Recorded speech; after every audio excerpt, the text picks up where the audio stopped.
No, I've always wondered where babies come from, and I think this is gonna. Whoa. Oh my god, that's disgusting. Why would anyone ever want to have a baby? Hey guys, thanks for joining me again. I'm gonna go ahead and do a quick guide today on how to actually get a Reaper King. Now, this should be a little bit longer than the normal ones, but that's only because there are a lot of details on this guy. Hope you guys enjoy, and if you guys have any questions, as always, go ahead and leave them in the comments below and I'll get back to you guys. Thanks for watching.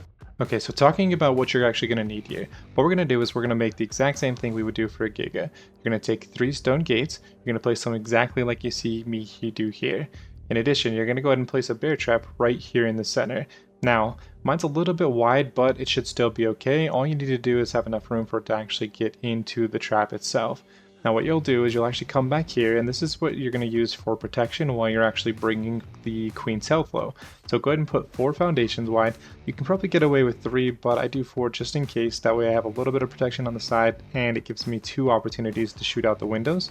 You'll need 4 foundations, 2 windows, and a total of 10 walls. Place them somewhat similar to this. If you place them 3 high, the queen won't actually hit you over the top of them, which is exactly why you see me do it here. And again, the reason I have 2 windows is this way it gives me 2 opportunities to shoot out both of those windows in case for some reason she's actually shooting me or hitting me in one of them and not in the other one. You're going to want to keep in mind that you will actually need a charge battery as well, and you'll actually see that placed in the actual video. That can be off to the side. Make sure it's not next to where you're shooting or the window you're next to shooting.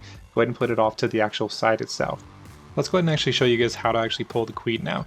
We built a trap right up the hill from this queen. So what I'm doing here is I'm actually going to run down and pull the queen up to our trap. Couple of things to keep in mind. I would highly recommend doing this with an actual rock drake, and typically you're going to get this king after you've actually had a rock drake, so it should be a little bit easier. You can simply pull the queen back up to the trap, jump over the top of it, and walk her straight into your bear trap. Now, in this particular situation, I brought a shotgun with me, and I just killed a couple of the dinos on my way back up. You're going to see one of 2 things happen here that was a mistake on our part.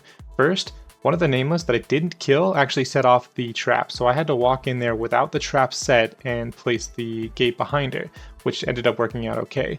Number 2, my charge light, I go to turn it on.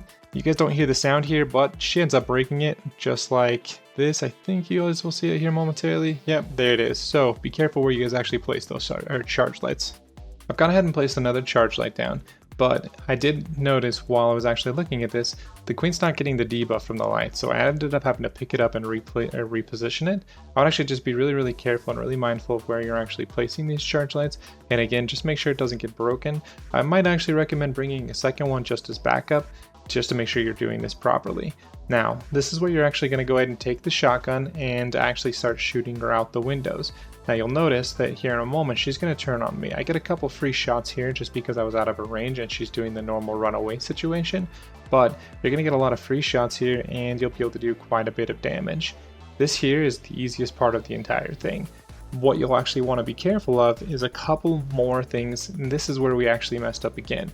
When you're actually trying to get her low enough to imprint, you can actually get her low enough and you can spyglass her outside of this window, or not spyglass her, but use the magnifying glass to see her actual health. You need to get her down to about 2k health, and you'll actually hear an animation, I believe, when she's actually ready to imprint. There's a couple of things that we didn't actually know when we did this. First, she can't have the debuff on her, the light debuff on her, to imprint you. If she has the light debuff on you, she's not going to imprint you. Second, as you saw, we actually tried to cheese this a little bit and put ourselves next to one of these plant Z's to heal up. That actually ended up backfiring, because when she imprints you, she'll go ahead and try and imprint you if you have the light buff itself, but if you have that light buff when she imprints you, and I don't know if this is just from the dino or if it's only from the plant Z, because I ended up having both, but when she imprints me, it failed. We tried this twice in the exact same spot. Both times she imprinted on me, but the imprint didn't actually take. I never ended up getting pregnant and we never had a baby. So it was an unfortunate day for everyone. But just keep those couple of things in mind. She can't have the debuff, you can't have the buff when you actually get to the point of impregnation. You guys actually saw me check her health there. I'm going to go ahead and run in here and check her health again. And this is where you're going to need to be a little bit more careful, because I did end up breaking a couple of suits running in there to check her health.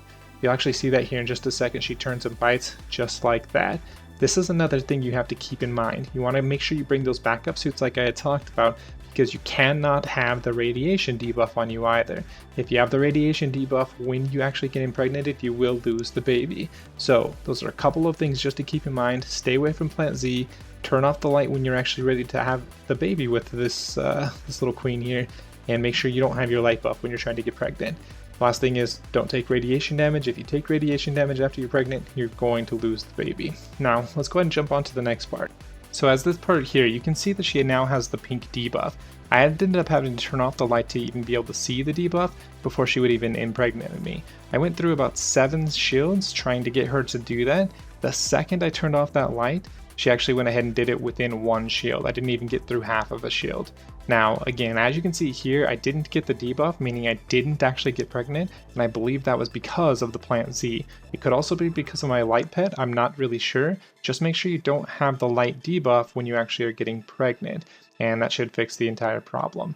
I'll go ahead and show you guys just a quick one that I kind of cheated in. I just did a quick God mode, infinite stats to actually get through it really quickly, and I'll show you guys actually what the impregnation and the debuff actually looks like right here. Okay, so this one's the one I'm doing in God mode really quickly. Just a quick tip. So as you can see, I just turned off my light pet. She's not debuffed yet. I went ahead and hit her again with no light pet on, and you can see that she's now debuffed. The light does affect the debuff, and it doesn't seem to work if it's actually on. And now let's go ahead and actually show you guys the impregnation, what it actually looks like when you properly get the debuff. No, I didn't take care of these nameless because I was in cheat mode. It's not necessarily a big deal. As you'll see here, it went through just fine, and I ended up dying. That's okay. It's not a big deal if you die, and I think most of the time you're supposed to die. When you respawn, you'll still be pregnant. As you can see down here on the bottom right, I do have the debuff. The debuff's actually not a bad debuff. They did a good job with this because it shows you both the timer on how long until you're actually going to give birth, along with the actual experience. The reason I went ahead and mentioned the experience is because what you need to do now is you actually need to go out and kill a bunch of stuff. What I did is I actually went ahead and took a rock drake, and I just went back down into the radiation zone. Remember, you do have to keep your hazmat suit on, because if you don't, if you take any radiation damage, you will die.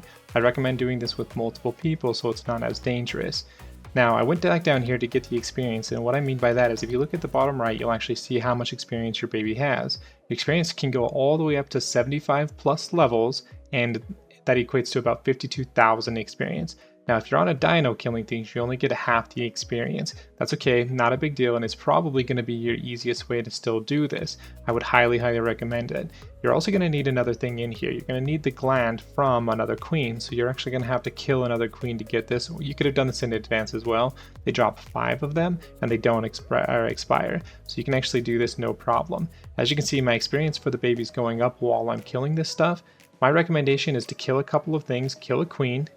They do give a ton of experience. That's where I got the most of experience. I killed 2 or 3 of them to be able to help max this out. Remember, I am on an unofficial server with a little bit boosted rates, so this is going to be a little bit different for you. My baby time is actually going to be a little bit different than yours is as well. Yours is going to be about 12 hours, I believe. So keep that in mind when you actually do the impregnation. Make sure you probably do it on a weekend, or you have someone who's going to be able to get back on during the day to do this.